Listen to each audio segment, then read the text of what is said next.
భరత్ గారు, విజయ్ గారు చెప్పినట్టు నిజంగానే వాస్తవానికి తెలంగాణ నుంచి దాదాపు 8 మంది కాంగ్రెస్, 8 మంది బీజేపీలను, ఇంకొకడు ఎంఐఎం నుంచి ఒకటే గ్యాంగ్. ఎస్ అంటే ఇంత భారీ స్థాయిలో తెలంగాణకు ఎక్కడికక్కడ మొండి చేయి చూపిస్తున్నా కూడా కేంద్ర ప్రభుత్వం ఎక్కడికక్కడ ఇతర రాష్ట్రాలకైతే మెట్రో మంజూరు చేస్తూ ఉంది. తెలంగాణపై వివక్ష కొనసాగుతున్న సందర్భం. ఓవైపు కాంగ్రెస్, మరోవైపు బీజేపీ 2 పార్టీలు కలిసి చేస్తున్న ఈ వివక్షను కావచ్చు, తెలంగాణకు చేస్తున్న నష్టాన్ని ఎట్లా చూడాలి? మీకు కొంచెం వెనక్కి పోతే గద్దర్ గారు బతుకున్న సమయంలో ఆయన ఒక పాట పాడేటోడు. 2 స్వార్థపర వ్యాపారస్తులు ఒక దగ్గర కలుసుకున్నప్పుడు, ఏమో ఈ బామ్మర్ది ఎట్లుంది వ్యాపారం, ఎలాగుంది మన బేరం అని, అంతే చందంగా అదే పద్ధతిలో మోసపూరితమైన వ్యాపారులు అమాయకమైన గిరిజనులను మోసం చేస్తూ ఉంటే దాని కథ ఒక పాట రూపంలో, ఇది నాటకం రూపంలో ఆయన దాన్ని రూపొందించి ఇది పాడినాడు. ఓకే. మొన్న జిమ్ఖానా గ్రౌండ్స్లోనే ఎక్కడ ఒక మీటింగ్లో మీరు చూసుంటారు, హైదరాబాద్లో జరిగిన మీటింగ్, స్టేజ్ మీద ప్రధానమంత్రి, ముఖ్యమంత్రి అదే పద్ధతిలో సరదాలు పడ్డారు. మరి ఇంత సరదాలు పడి మీరు అంత దగ్గర ఉండి నువ్వు రావయా అని ఈయన ముసిముసిలు నవ్వులు నవ్వడం, మరి ఇది మీరు ఇద్దరు ప్రజల వల్లనే కదా ఆయన ప్రధానమంత్రి అయినా ఈయన ముఖ్యమంత్రి అయినా, మరి ప్రజల కోసం పోయి మాట్లాడుకోవచ్చు కదా. మాట్లాడి మరి మా ప్రాజెక్ట్ ఉన్నది అని ఎప్పుడన్నా అడిగినావా? అడిగితే మరి ఆయన ఏమన్నాడు ప్రజలకు చెప్పినావా? ఇది ఎందుకు కావట్లేదు అనేది విషయం ఇప్పుడు విజయనర్ర గారు అనేది కరెక్టే. నువ్వు ఎందుకు ఊకే నువ్వు కిషన్ రెడ్డిని బ్లేమ్ చేస్తున్నావు? మోడీని అడగాలి కదా, ఎందుకు అడగట్లేదు? మోడీని అడగట్లేదు. నీ దగ్గర ఒక 8 మంది, బీజేపీ దగ్గర ఒక 8 మంది, మీ మిత్రులు ఇద్దరికి చాలా దగ్గర మిత్రులు, ఎంఐఎం దగ్గర ఇంకొక ఎంపీ, 17 మంది ఎంపీలు మీ చేతులు పెట్టుకొని ఏం చేస్తున్నారు? గడిబిక్తున్నారు. ఓకే. ప్రజలకి ఇంత అన్యాయం జరుగుతూ ఉంటే, తెలంగాణకి ఇంత అన్యాయం జరుగుతూ ఉంటే ఏం చేస్తున్నట్టు? మీ పార్టీలు ఏం చేస్తున్నట్టు, మీ ఎంపీలు ఏం చేస్తున్నట్టు? తర్వాత ప్రధానమంత్రిని కలిసి మీరు చేయకుండా, ఏ పని చేయకుండా ఇవాళ కొత్తది వచ్చే సంగతి పక్కన పెట్టండి. నేను ఒకటే మాట చెప్తా ఉన్నారు, ఉన్నదాన్ని పీకిస్తే కార్యక్రమం చేస్తూ ఉన్నారు. ఎందుకు ఇప్పుడు ఒక మాట చెప్తా ఉన్నారు, ఇప్పుడు కాంగ్రెస్ వాళ్ళు తర్వాత సీఎం ఆఫీస్ నుంచి ఒక మాట చెప్తా ఉన్నారు, ఏంటంటే వాళ్ళు కొనమంటేనే మేము కొన్నాము. ఇక్కడ నుందా పత్రం రాసే రావాలి.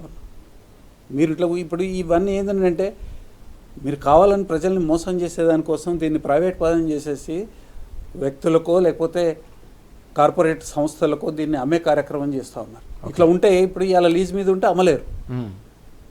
దీన్ని ప్రభుత్వ పరం చేసేసేసి తర్వాత దీన్ని అమ్మకాన్ని పెట్టేసేసి మొత్తం కాజేసే కార్యక్రమం. ఏదైతే ఎల్ఎన్టీ 30 ఏళ్ళు 40 ఏళ్ళు ఆ లీజ్ పీరియడ్ ఎంత అయితే ఉందో దానికి నడవనిస్తే ఆ తర్వాత ఇది ప్రభుత్వ పరం అవుతుంది. కాకుండానే మీరు ఇవాళ ఎందుకు తొందరపడి ఎందుకు చేసినారు? ఎల్ఎన్టీకి డబ్బులు 13,600 కోట్ల రూపాయలు ఇచ్చేదానికి ఎందుకు ఒప్పుకున్నారు? అంటే దీని వెనకాల ఏదో షడ్యంత్రం ఉన్నది. ఓకే. ఈ కొత్తది వచ్చేదానికి కొత్తది కూడా గవర్నమెంట్ హ్యాండ్ ఓవర్లో కాకుండా ప్రైవేటు పరం చేసే దాంట్లోనే ఇవాళ బీజేపీ కేంద్ర ప్రభుత్వం తర్వాత ఇక్కడ కాంగ్రెస్ రాష్ట్ర ప్రభుత్వం కుమ్ముకయ్యి ఈ కుట్ర చేస్తుందా అనేది అనిపిస్తూ ఉన్నది. ఏది ఈవెన్ దీన్ని అమ్మేసేసేయడం, పరాయి పరం చేయడం అనాకి కానికి. ఆ తర్వాత ఎందుకంటే ఇప్పుడు దగ్గర 50,000 కోట్ల రూపాయల ఆస్తులు ఉన్నాయి మెట్రోకి. 300 ఎకరాల భూమి, ఏది ట్రాక్, ఈ స్టేషన్స్ కాకుండా, మెట్రో స్టేషన్స్ కాకుండా హైదరాబాద్ నడిబొడ్డులు అంటే బ్రహ్మాండమైన యాక్సెస్ ఉన్నది. ఏది ట్రాన్స్పోర్ట్ యాక్సెస్ ఉన్న ప్లేసెస్లో 300 ఎకరాల భూమి. మరి దీన్ని అప్పనంగా కొట్టేసే కార్యక్రమము, తక్కువ ధరకు కొట్టేసే కార్యక్రమము ఇవాళ చేసే దాంట్లో ఆ కుట్రలో ఇది ఒక భాగం కాదని అనుకోవడానికి వీల్లేదు. ఆ పరిస్థితులు కనిపిస్తూ ఉన్నాయి. ఎవరికైనా రీజనబుల్గా ఆలోచిస్తే ఎందుకు జరుగుతుంది ఇది అని ఒక కోణంలో కనుక దీన్ని పరిశోధిస్తే అవన్నీ కూడా కనిపిస్తూ ఉన్నాయి. ఇదంతా ఒక డ్రామా చేస్తూ ఉన్నారు బీజేపీ వాళ్ళు, కాంగ్రెస్ వాళ్ళు కలిపి ఇది ఒక డ్రామా చేస్తూ ఉన్నారు. రక్తి కట్టించే కార్యక్రమం ఇది. మళ్ళీ ఏ కార్పొరేట్ ఆదానినో అంబానీనో ఇంకెవడో వారికి అప్పచెప్పే కార్యక్రమమా? ఓకే. తర్వాత తెలంగాణకి నిరాఘాటకంగా అసలు నాన్ స్టాప్ అన్యాయం జరుగుతూ ఉన్నది. మీరు వేరే దగ్గర ఇస్తే వద్దని అనట్లేదు, మరి మాకెందుకు ఇవ్వట్లేదు? మా వరంగల్కి ఇవ్వచ్చు కదా, మా కరీంనగర్కి ఇవ్వచ్చు కదా, ఇవ్వట్లే కదా. మెట్రోలు ఇవ్వాలి కదా.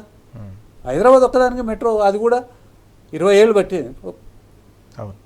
ఒక స్థాయికి రావడానికి 20 ఏళ్ళు పట్టింది. ఇవాళ అది ఖర్చుల్ని అధిగమించి బ్రేక్ ఈవెన్ దాటేదానికి సిద్ధమవుతూ ఉంటే ఈ డ్రామాలన్నీ నడుస్తూ ఉన్నాయి.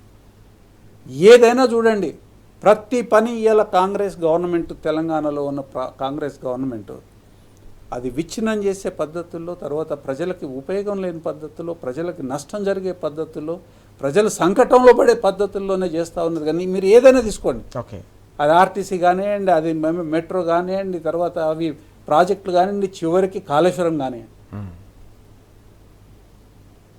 ప్రజల్ని ఇబ్బందుల్లో పాలు చేసే దానికోసమే చేయడం తప్ప, అంటే ఒకటి మర్చిపోయే, ఒక దరిద్రమైన పనిని మర్చిపోయేదానికి ఇంకా దానికన్నా ఎక్కువ దరిద్రమైన పనిని, దానికన్నా ఎక్కువ పెద్ద కష్టాన్ని తీసుకొచ్చి ప్రజల ముందు పెడతా ఉన్నది. ఓకే, తద్వారా ఏంటంటే పాతది మర్చిపోతారని. ఇది ఇంత ఎందుకు ఇప్పుడు ఇవన్నీ కూడా ముఖ్యమంత్రి ఆలోచన విధానం. ఆయన స్వయంగా చెప్పుకున్నాను, నేను హిట్లర్ ద్వారా ప్రభావితమైన. హిట్లర్ అనేటోడు ఎవడండి?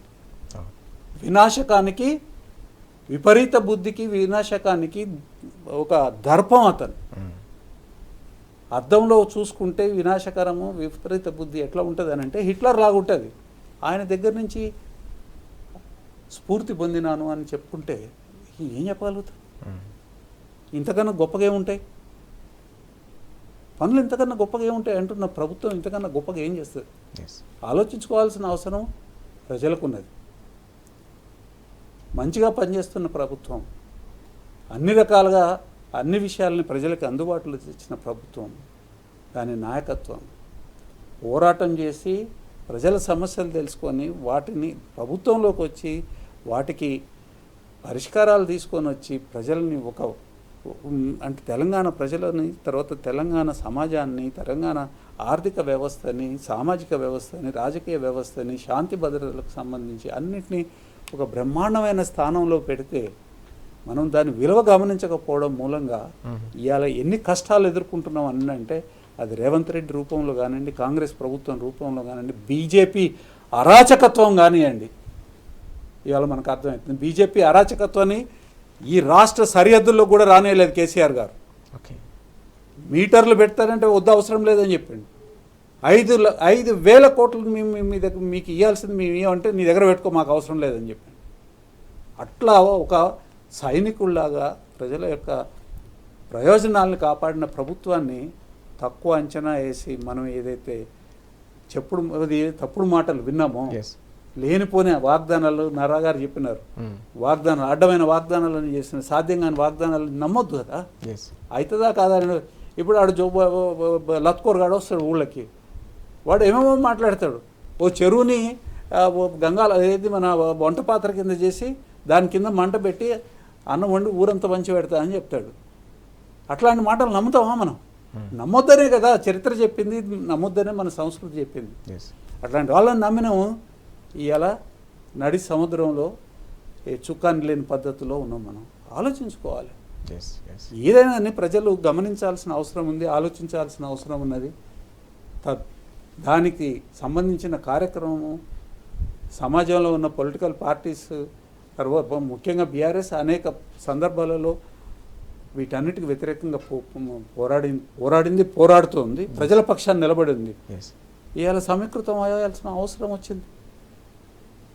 ఇది ఎంత ఎక్కువ కాలము ఈ ప్రభుత్వము, ఇట్లాంటి అరాచక ప్రభుత్వము, ఇట్లాంటి నిష్క్రియాపరమైన ప్రభుత్వము, ఇలాంటి నష్టదాయకమైన ప్రభుత్వము నిలబడకూడదు. రాజ్యాంగబద్ధంగానే రాజ్యాంగంలో ఇచ్చిన అనేక అవకాశాలు ఉన్నాయి ప్రొటెస్ట్కి, తర్వాత ఇట్లాంటి వాటిని ఆపేదానికోసం. ఆ ప్రక్రియలన్నీ వాళ్ళు చేపట్టాల్సిన అవసరం ఉంది, ముందుకు పోవాల్సిన అవసరం ఉంది. ప్రజలు చేయాలి, ప్రజల సహకారం ఎవరైనా చేస్తే ప్రజల సహకారం అటు దిక్కు ఉండాలి. అది కావాల్సింది ఈరోజు. రైట్. చాలా కీలకమైన అంశాలు మనం చూస్తున్నాం. పూర్తిగా రాష్ట్రం అన్నిటికంటే ముఖ్యంగా హైదరాబాద్ లాంటి విశ్వనగరం కూడా కాంగ్రెస్ అధికారంలోకి వచ్చిన తర్వాత ఇటు కాంగ్రెస్ అటు బీజేపీ చేస్తున్న చేష్టల వల్ల విధ్వంసం అవుతోంది. ఈ మొత్తం ప్రక్రియను, నష్టాన్ని తెలంగాణ సమాజం అర్థం చేసుకోవాలి, గుర్తుంచుకోవాలి, చర్చించాలి. తప్పకుండా వీటికి గుణపాఠం చెప్పాల్సిన అవసరం ఉందని కూడా భరత్ గారు పిలుపునిస్తున్న సందర్భం మనం చూస్తా ఉన్నాం.